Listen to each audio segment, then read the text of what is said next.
Ahora voulle dar a palabra a Marcos Lorenzo. El xa falou moitas veces aquí no Consello, tamén Rosario, antes e agora, e espero que no futuro. Ele é economista de formación, pero ten tamén formación antropolóxica, sociolóxica, editor de moitos informes culturais, colaborou co Observatorio e coa sección que dirixeu en algún tempo Anxo Bouzada aquí no Consello. Xan Bouzada, Anxo é un sobrinho, parece, non? Hoxe vai nos falar de unha avaliación global da cultura, non da arte, non da cultura, en Galicia. Por tanto, esa palabra, a ver, por uns 45 minutos, e despois se quedan uns minutiños para o debate, estaría ben, vale? Gracias. E perdón por comerche un pouco de terreno entre eu, que foi bastante responsable, e algo Rosario. Bueno, pois moitas grazas polo convite a Villares, graciñas ao público asistente na sala e nas casas, e ao persoal do Consello, claro. E, bueno, sempre un placer, unha alegría vir ao Consello, que é a nosa casa. Bueno, vou intentar facer un pequeno achegamento, digamos, a unha avaliación, un pequeno e modesto achegamento ao que sería unha avaliación das políticas culturais da autonomía nos 40 anos, nestes 40 anos de autonomía. Para iso, digo, vou a dividir a miña exposición en dúas partes.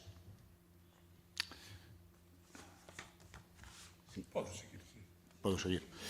Sí, vou dividir a exposición, digo, en dúas partes moi desiguais, unha da que, digamos, me pararei moi pouquiño e outra que será o grosso da miña intervención. Está en dúas partes porque, para poder avaliar un pouco que é o que se fixo aquí desde a Administración Autonómica, temos datos, temos estatísticas oficiais desde 2000 en diante, pero antes de 2000 non temos datos. Entón, non temos estatísticas, polo menos publicadas periódicamente polo Ministerio de Cultura no Anuario de Estatísticas Culturais. Nin polo anuario da SGAE. Entón, cara atrás, vamos a utilizar outra fonte de información que fomos construindo precisamente aquí, no Consello da Cultura Galega, na Comisión de Xestión e Políticas Culturais. Xeramos unha cousiña, que é unha liña de tempo, para propiciar un traballo colaborativo. Non sei se está a compañeira que poida mostrar esa liña de tempo, mellor que esa imaxe que temos agora. Sí, digamos, desde esta Comisión, digo, de Xestión e Políticas Culturais, comezamos a facer isto que é un exercicio, digamos, a sabendas de que a historia das políticas culturais da autonomía están por escribir, o sea, non está feita. Entón, quixemos facer un exercicio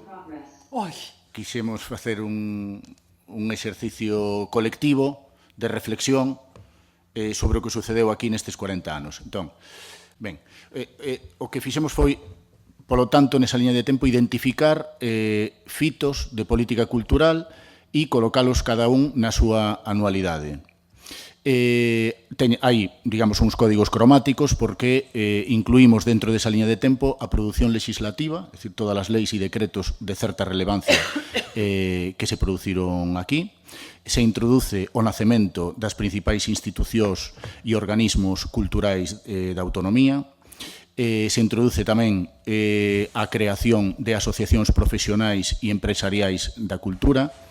Se introduce, desde logo, digamos, o contexto político, quen estaba gobernando en cada momento.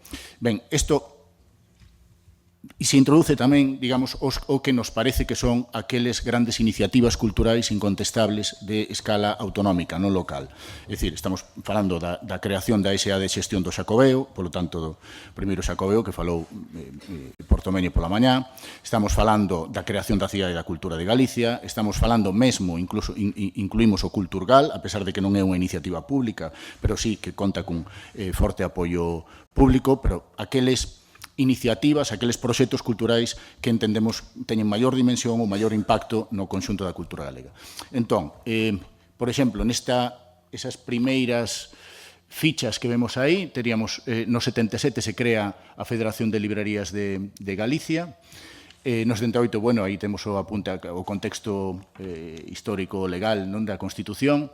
No 79 e 81, etapa preautonómica, bueno, se crea a Asociación de Escritores e Escritoras en Lingua Galega no 80, se podemos avanzar un pouquiño. Vale, despois Estatuto de Autonomía,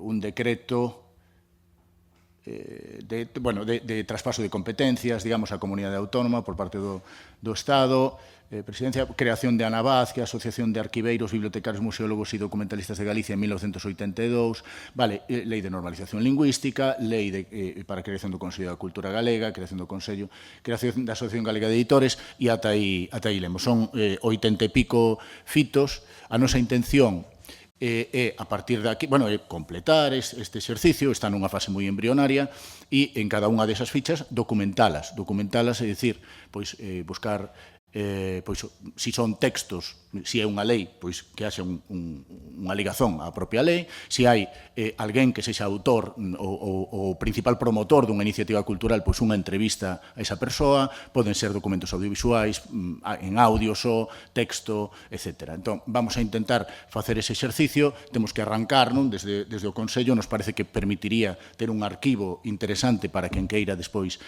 afondar e investigar, e digamos que xa só con este exercicio inicial digamos, podemos sacar así algunhas conclusións que son moi precarias, moi provisionais, moi revisables, pero que ten que ver con cas intensidades na acción de goberno en cultura en diferentes períodos e coincidindo con diferentes gobernos. Iso, se queredes, poderíamos comentar despois o que estamos vendo. Se ve moi ben todo o proceso de cambio de unha cultura militante a unha cultura profesional, é dicir, como se vai producindo todo o proceso de profesionalización, de creación de asociacións sectoriais.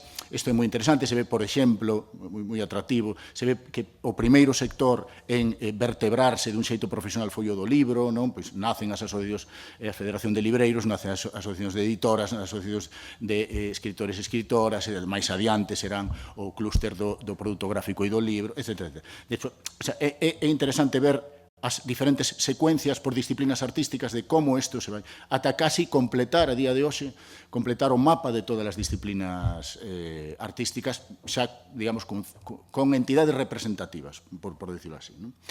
E aquí rematei. Despois, se queredes, rematei unha das dúas partes, digamos.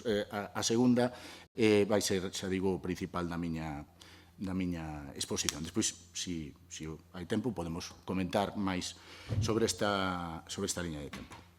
Ben, entón, agora sí que cambiamos de documento. Nesto non me vou parar, senón nos levaría moito tempo. Isto son análises a partir desa liña de tempo, análises de diferentes cousas. Pero aquí sí. Aquí empezamos, digamos, xa con esta, digamos, segunda parte da exposición que está baseada en estatísticas oficiais, non? E empezamos cos datos do gasto liquidado en cultura pola Administración Autonómica. Temos datos desde o ano 2000, como se...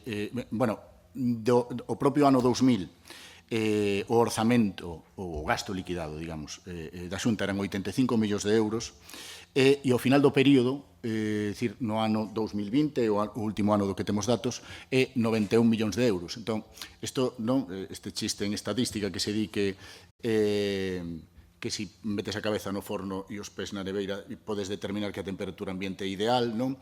Isto parece que pasar de 85 a 91 millóns de euros parece que nos diría que isto, digamos, é un gasto tremendamente estable e é exactamente o contrario, como podedes ver no dibuixo. Hai un pico en 2008 de alrededor de 170 millóns de euros e un mínimo en 2014 de alrededor de 60 millóns de euros. Isto é unha variación, e me gustaría que vos quedarades con este dato, dun 170%, é dicir, entre 2014, que é o punto máis baixo, e 2008, que é o punto máis alto, significa multiplicar o gasto de 2014 por 2,7. O sea, non sei se me explico, me estou enredando un pouco. Pero, bueno, digamos que hai unha variabilidade, houve unha variacións dun 170% no orzamento. Ben, desde logo, apréciase un período ascendente máis ou menos continuo ata 2008, ata a crise económica, e aí hai unha caída moi brusca. Non?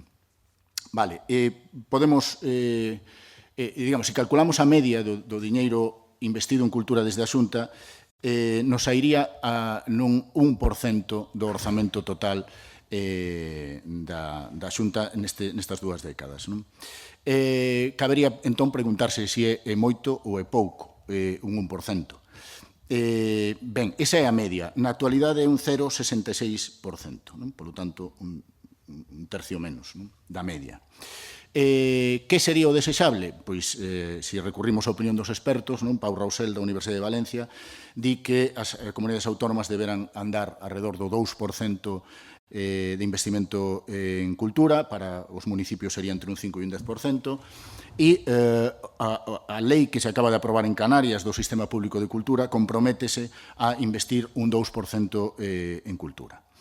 Pero, bueno, tan importante como ver... Bueno, a mí me gustaría que vos fixasedes que o dibuixo a partir da crise de 2008 é máis ben en L, non máis que en V. Digo, isto vai ser relevante por unha cousa que vou dicir máis adiante. É dicir, en L, quer dicir, unha caída brusca e despois un certo estancamento á alza, non levemente á alza, pero moi levemente, non? Vale, tan relevante, digo, como a cantidade de diñeiro que se investiu é en que se gastou, non?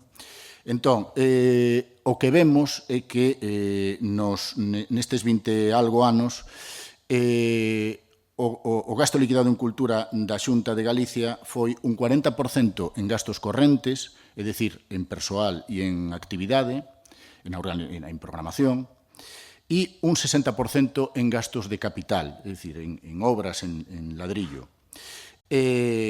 A media das comunidades autónomas españolas para todo este período é dun 67% de gastos correntes, é dicir, é o contrario que en Galicia. Aquí, polo tanto, priorizamos o gasto en ladrillo sobre o gasto na organización de actividades ou o gasto na contratación de persoal cualificado. Vale.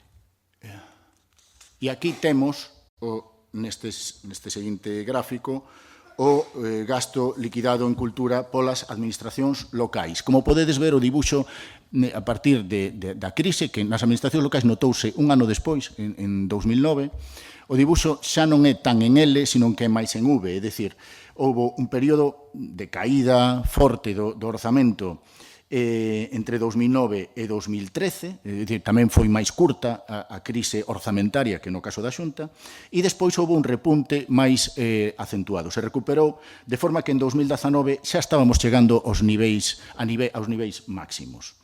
E se ve, bueno, digamos, a modo anecdótico, podedes ver como en 2020, o último ano, hai unha caída que é motivo fundamentalmente da pandemia, da COVID.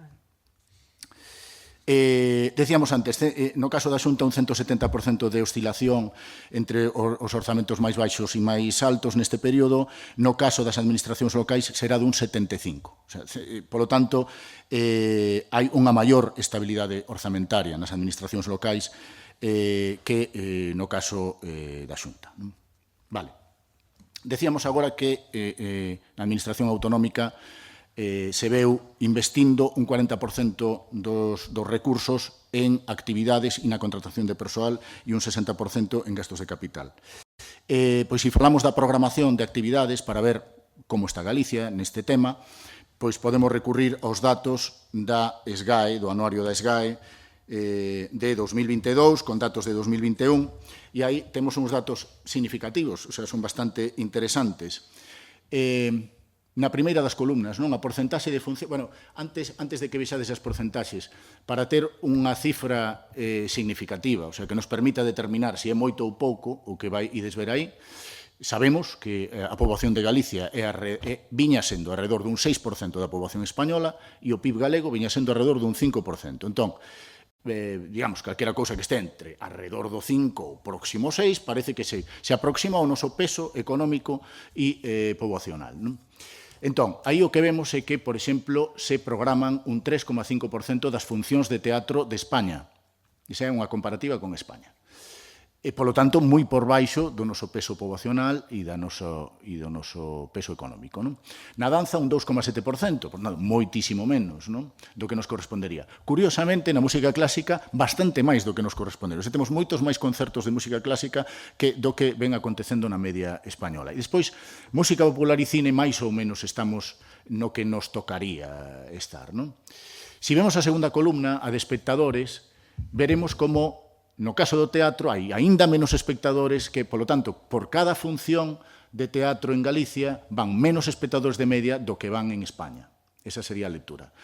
En danza, máis ou menos están aí, alrededor do 3%, funcións e espectadores. En música clásica xa vemos que decae, somos o 5,6% dos espectadores de música clásica de España, mentres que o 7,8% dos concertos de música clásica, o sea, temos menos persoas, menos público, digamos, por concerto de música clásica. Música popular está bastante equiparado e cine temos un pouco menos, pero tampouco me parece moi significativo. E, por último, a cuestión da recadación. Entón, recadamos un 1,8% do que se recauda en España nas funcións de teatro.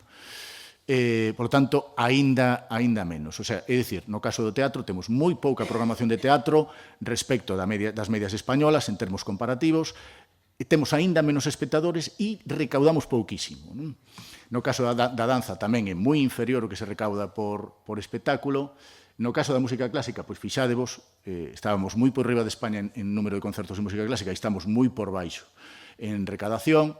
Pois música popular sería equiparable ao caso español e no caso do cine pois temos un pouco, tamén pouco significativo, non?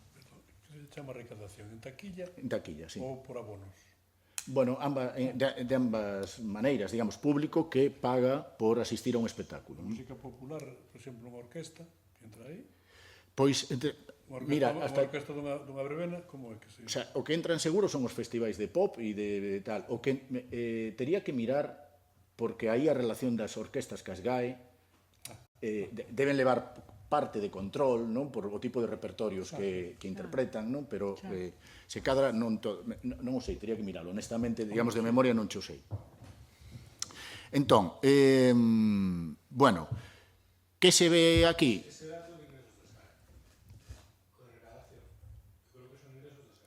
Eu creo que non. Eu creo que recadación... Non, que me parece, o sea, mirámolo e revisámolo, pero eu xuraría que non, que o que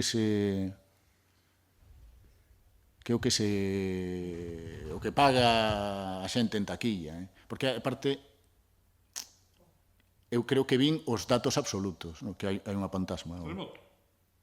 Hai un terremoto. Un terremoto? Sí, ou como... Sí, sí.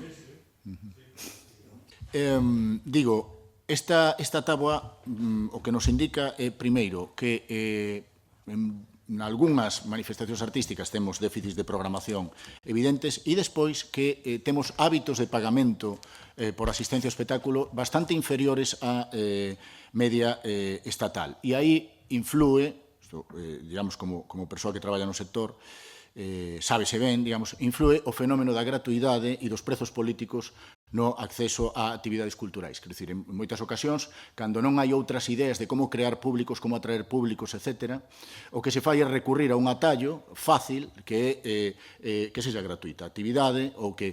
E isto nos permite, despois, ter uns bons datos de afluencia ás nosas salas, aos nosos auditorios, e, polo tanto, maquillar os resultados nas memorias anuais.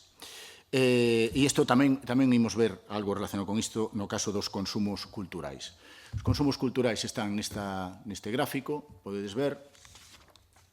Vale, hai aí un salto entre 2000, penso que entre 2005 e 2006, que poderíamos obviar, porque é un cambio metodolóxico na estatística, pero o que se ve a grandes rasgos é como vai medrando ata aproximadamente 2008-2009, notase o efecto da crise económica ata 2014, e despois recupera e o temos estable, os últimos 6-7 anos, estable alrededor dos 230 euros por persoa e ano.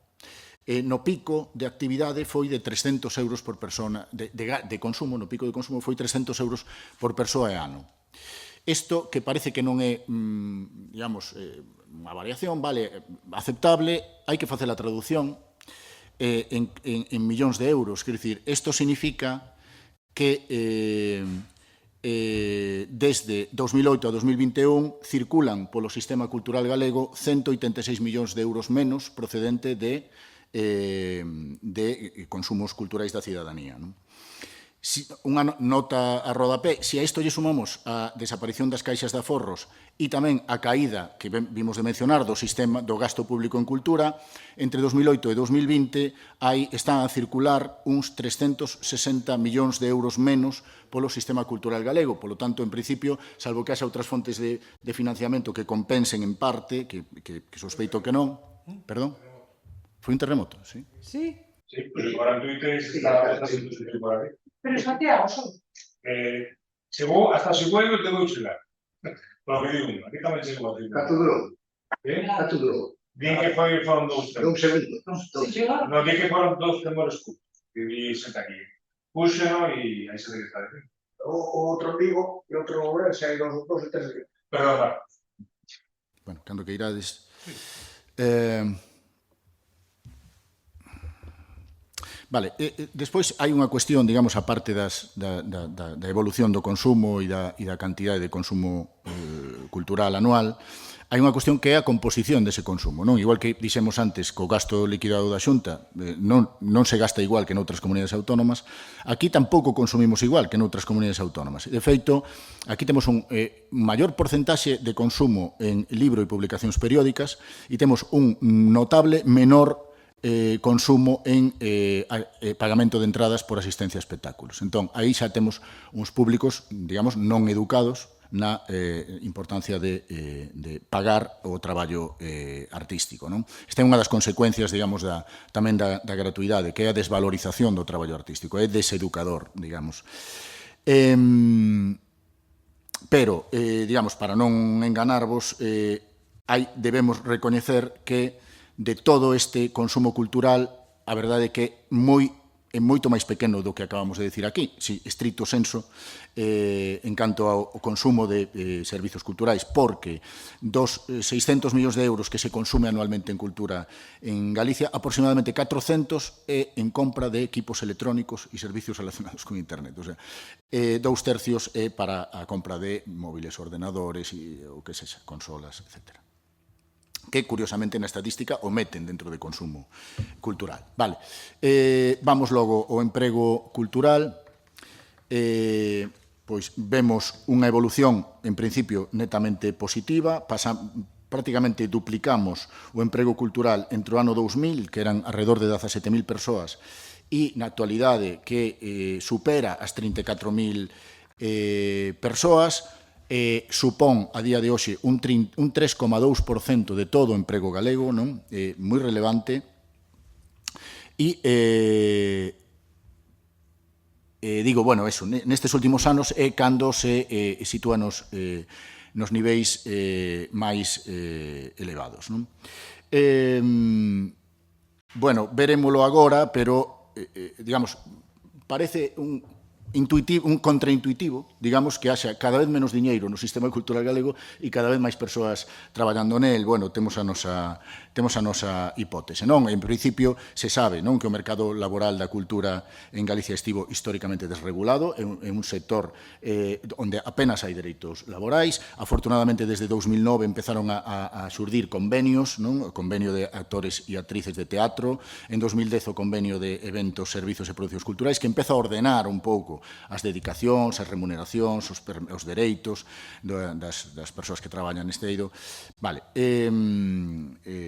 Pero, bueno, digamos que por agora afectan a unha pequena parte da actividade cultural, estes dereitos e estes convenios. E, de feito, se a maioría de persoas, ou unha parte moi relevante de persoas que traballan no sector, son autónomas ou son freelance, pois, desde logo, non hai convenio que poida valer. Se miramos a evolución das empresas, pois, outro tanto, hai unha evolución netamente positiva. Vemos tamén outro salto entre 2008 e 2009 que, se non lembro mal, ten que ver con que na estadística se incorporaron os quiosques como empresas culturais, entón, de repente, pasaron a ser 2.000 máis dun ano para outro, pero, basicamente, o que sucede é que pasamos de 2.000, incluso quitando eses 2.000 quiosques, pasaríamos de 2.000 e pico a 5.000, o sea, se duplicaría neste período. Que sucede? Como son esas empresas? O que sucede é que o que medrou fundamentalmente son empresas sin asalariados. Esas se duplicaron. Pasamos de 1.500 empresas sin asalariados a 3.000 e pico empresas sin asalariados. As empresas de 1 a 9 asalariados, es decir, as seguintes, de menor tamaño, medraron moi levemente. E o que pasou é que caeron as empresas de tamaño mediano e grande. De 10 a 99 asalariados e de 100 a 999 asalariados disminuíron neste período. O que pasou é que se acentuou a atomización empresarial. De feito, pasouse en 2008 a ser, digamos, había un 92% de empresas con menos de 10 asalariados e en 2022 xa eran un 96%. Cal é a hipótese máis razoable para todo isto? Medranza do emprego, medranza do número de empresas, menos diñeiro no sistema, parece que empresas de tamaño máis pequeno, parece claro, digamos, que a partir da crise económica, antigos traballadores por conta allea de empresas de certo tamaño, de certa dimensión, pasaron a facelo por conta propia, se convertiron en autónomos. E isto tamén encaixa con outra cuestión que é o boom das cooperativas culturais. Aquí xurdiron moitas cooperativas culturais nos últimos anos, agora hai 40 e pico cooperativas culturais, na Federación Galega de Cooperativas teñen unha sección propia, é moi interesante isto, porque, digamos, democracia laboral, ou, digamos, xuntar forzas, persoas que xa digo, que podían vir de outras empresas ou que estaban traballando en solitario, non? Vale, esta táboa, digamos, de datos de entre 2011 e 2015 en canto a exportacións, estamos falando das empresas da cultura galegas, en canto a exportacións destas empresas, son datos do Instituto Galego de Estadística que nos extraímos dun informe do Observatorio da Cultura Galega, e se fala de que aproximadamente se viña exportando, as empresas galegas da cultura viñan exportando bens culturais por valor de 5 millóns de euros ao ano. Vale, 5 millóns de euros ao ano é un 0,7% das exportacións culturais españolas.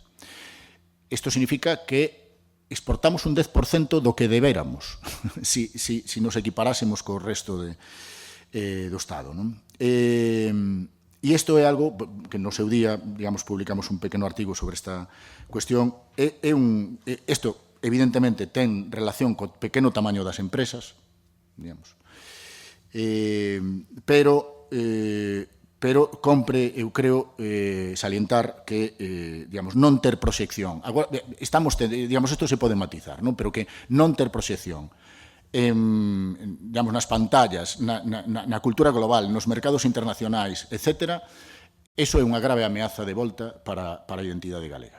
Non ter referentes, porque boa parte de nós consumimos cultura en pantallas e que teñen procedencias globais de diferentes países, de diferentes orixes. Entón, non poder recoñecernos, xa digo que isto podemos matizar porque agora afortunadamente están saindo algúns produtos interesantes.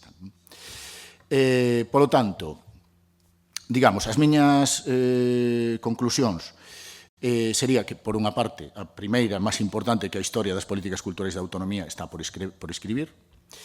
Despois,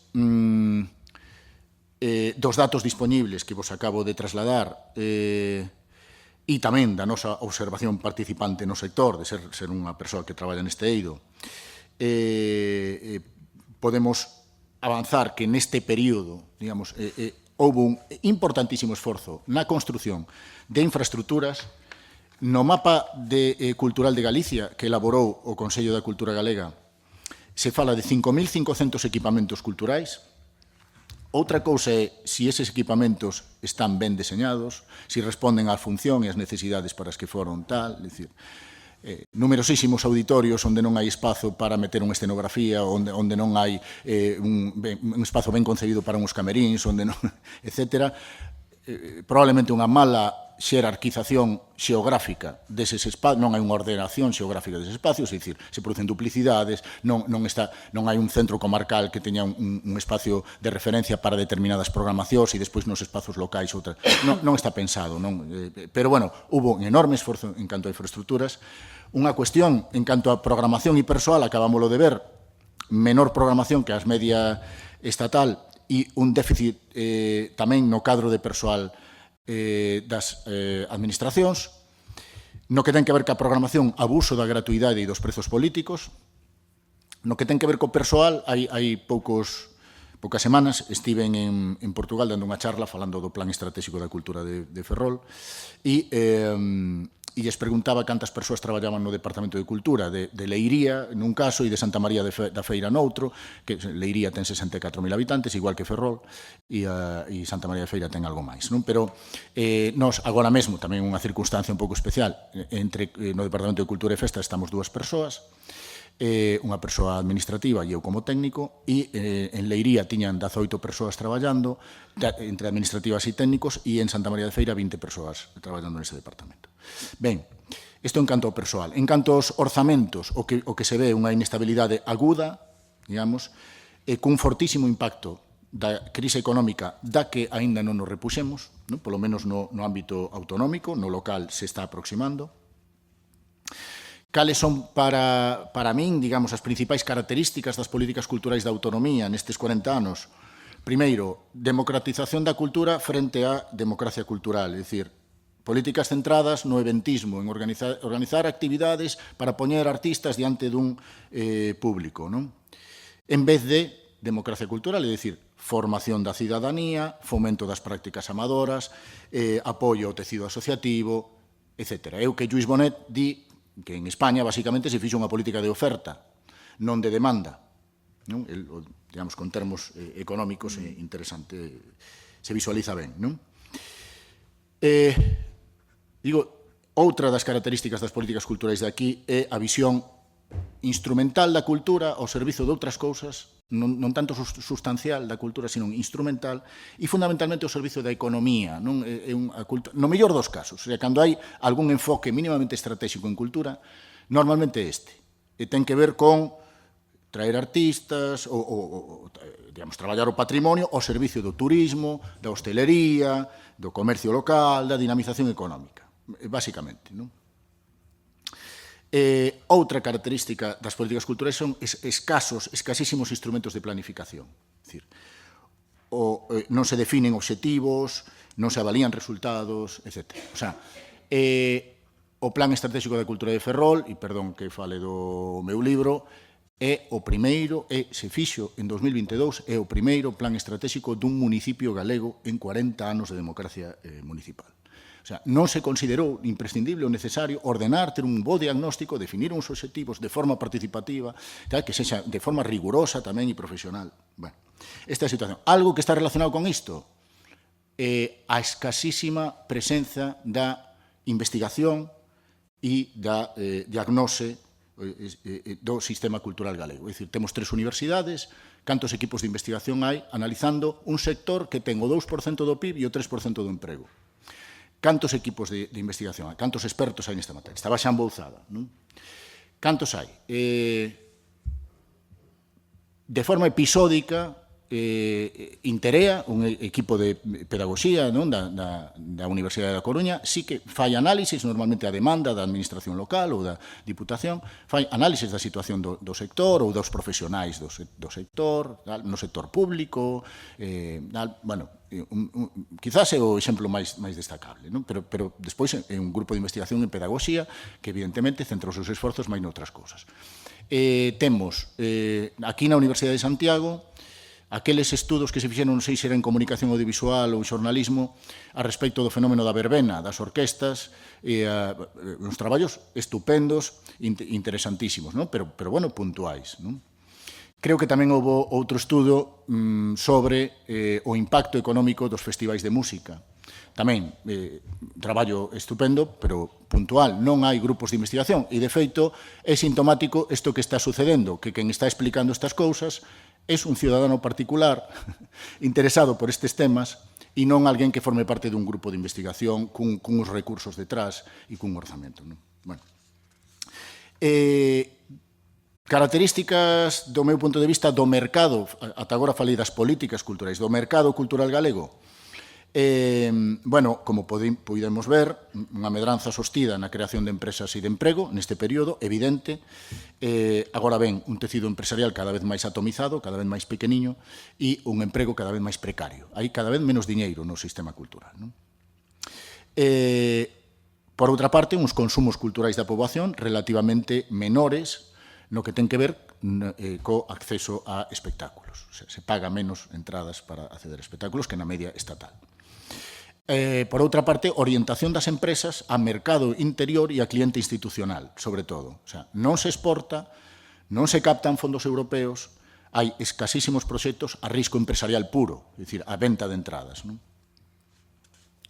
Vale, e algo que quería mencionar, porque, bueno, ata agora creo que nunca en ninguna exposición mencionei isto, pero é que, digamos, últimamente, cando se falaba do talento que había en Galicia, a mí sempre me parecía unha apelación retórica que como, por qué? O sea, hai máis talento que en Asturias, que no norte de Portugal, como mides o talento? Sempre se dicía, escoiteino moitas veces, non? Aquí hai moitísimo talento que non hai estruturas que canalicen, que non... Seguro que hai tanto talento, non? Esta era a miña, no meu afán de medilo todo e tal, non? Pero, últimamente, temos, digamos, no panorama artístico e creativo, parece vizoso, polo menos nos eidos literario e audiovisual, o sea, nos últimos 3 anos, si nos sirve como medida do talento, digamos, premios estatais, quero dicir, deberá haber moitos outros indicadores, pero só quedándonos con eses, temos a Gonzalo Hermo, Olga Novo, Yolanda Castaño, Brais Lamela, Xesús Fraga, Marelar Alexandre, Paula Carballeira. Isto creo que en 3 anos ou 4 anos, unha cousa así, non? O sea, é apabullante, non? E no audiovisual, Chelo Loureiro leva gañando cas súas producións de animación, os Goyas de animación, etc. Alberto Vázquez é un creador mundial no mundo da animación. Bueno, Oliver Laxe, Lois Patiño, Jaione Camborda, digamos, personal, actores e actrices, ben sabedes, Tosar, Zaera, María Vázquez, agora, é dicir, agora sí teño a impresión, non, de que temos un panorama artístico, polo menos nestes campos que eu domino máis, no da música, me dá a impresión de que, bueno, hai un menor recoñecemento externo, digamos, a produción musical de aquí. Bueno, e conclúo, digamos, en definitiva, de todo isto que veño dicindo, a miña avaliación, digamos, sería que eu creo que a autonomía contribuiu decisivamente a conformar un sistema cultural galego, e grazas á autonomía temos Rede Galega de Teatros Auditorios, temos uns circuitos, temos unha serie de cousas que nos permiten falar dun sistema cultural galego, igual que existe un sistema galego de comunicación, non?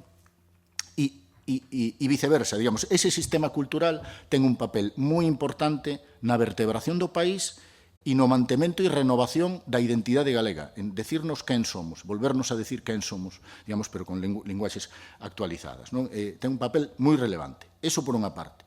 E a última, digamos, conclusión, así máis xenérica, miña, é que a cultura galega foi promovida, foi defendida e promovida, como di o Estatuto, non? Dos valores culturais, foi defendida e promovida de forma moi desigual durante estes 40 anos.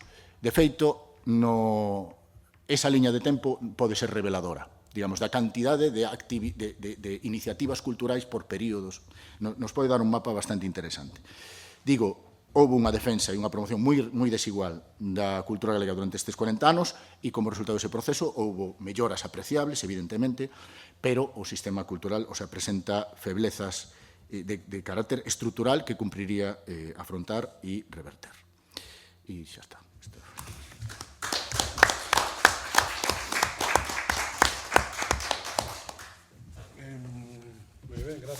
Gracias, Marcos.